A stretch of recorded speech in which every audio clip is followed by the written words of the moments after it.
Next comes Gay-Lussac's law of gaseous volumes.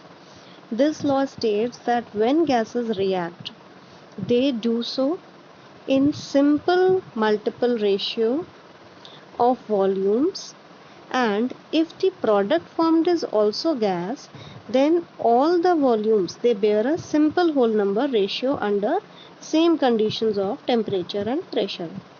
Let us try to understand it with the help of example. Here the example of H2 reacting with Cl2 to form HCl is taken. Okay, in this reaction we see that two hydrogen atoms are reacting with two chlorine atoms to form HCl. Now we have to balance this reaction because balancing is must, and the reactions, the chemical reactions, they follow the law of conservation of mass.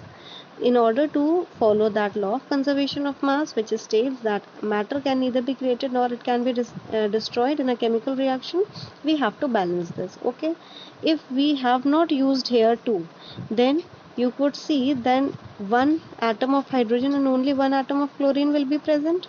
Now this cannot take place because on the reactant side you have 2 atoms of hydrogen and 2 atoms of chlorine. Then it is not possible that on the product side you have only 1 atom of hydrogen and 1 atom of chlorine. This will show that your atoms have been destroyed, right? So we have to balance the reactions. Okay, so we have balanced this reaction.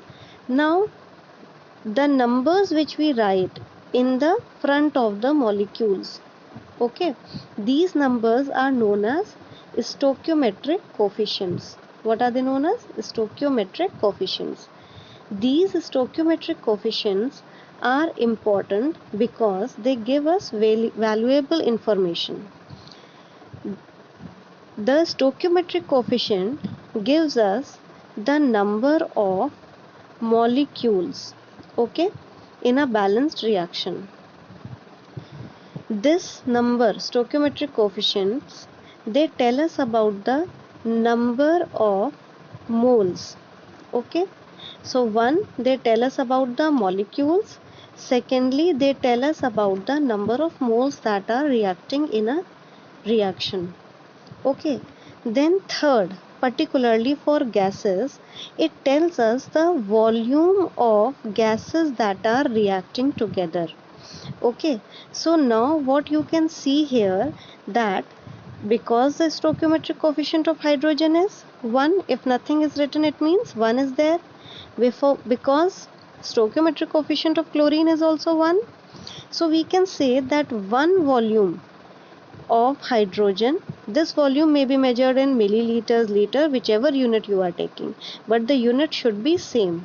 So if we say that one volume of hydrogen is reacting with chlorine, then for every one volume of hydrogen we require one volume of chlorine, because the stoichiometric coefficient in the balanced equation is 1 each. So we will say that one volume of hydrogen is requiring one volume of chlorine to form 2 volumes of HCl. Is it clear? Because here the reactants as well as the product all are present in the gaseous state, therefore we can take the ratio of these gases, the ratio of the volume of these gases. Okay, now when you take the ratio of the volume of these gases, then we see that the ratio comes out to be a simple whole number. Why? Because if we take the ratio of 1:1, that is the volume of hydrogen and chlorine each, the ratio is 1:1. Simple, right? When we take the ratio of hydrogen to HCl, then it will be 1:2. When we take the ratio of chlorine with HCl, then it will be again 1:2. So here we see that the ratio of hydrogen and chlorine, or the ratio of the gases, is the ratio of the volume of the gases, they are bearing a simple whole number ratio. What is the condition? The condition should be that these gases should be present under the similar or same conditions of temperature and pressure.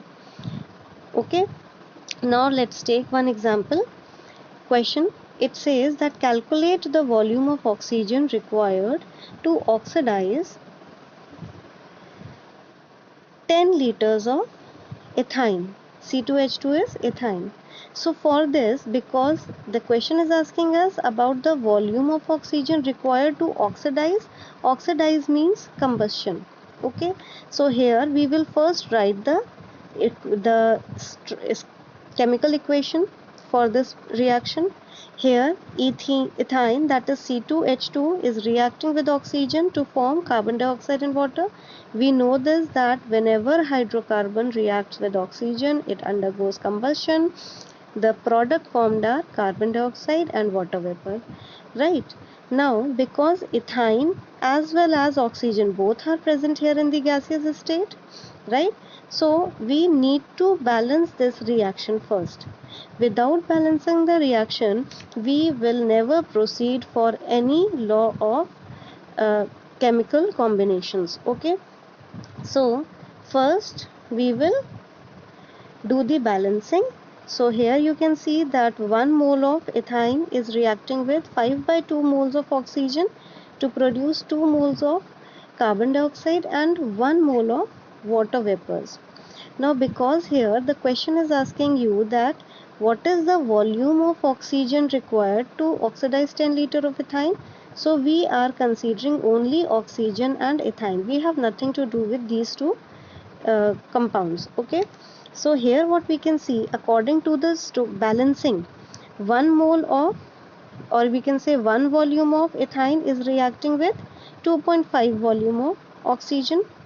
Therefore 10 liters of ethyne will react with 10 into 2.5, that means 25 liters of oxygen will be required. This here we will apply simple unitary method. Okay, for 1 the volume of oxygen is 2.5, so for 10 liters the volume will become 10 into 2.5, that is 25 liters. Now let's see another example question.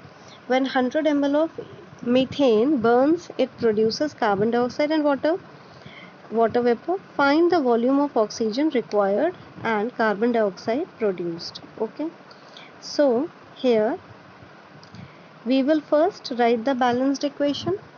I told you that whenever any numerical we are going to perform which is related to the laws of the chemical combination, then we need to write the equation first and we have to balance our equation.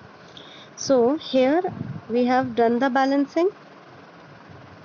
Okay, we can see that 1 mole of methane is reacting with 2 moles of oxygen to form 1 mole of carbon dioxide and 2 moles of water, right? In the question they are asking us about the volume of oxygen required and carbon dioxide produced.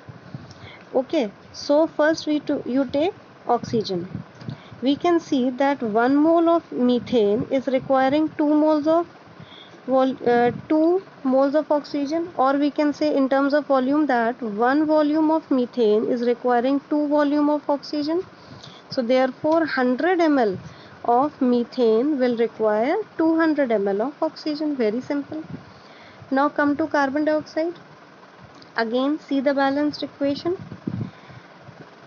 Here 1 volume of methane is producing 1 volume of carbon dioxide, right? Stoichiometric coefficients are 1 1 each.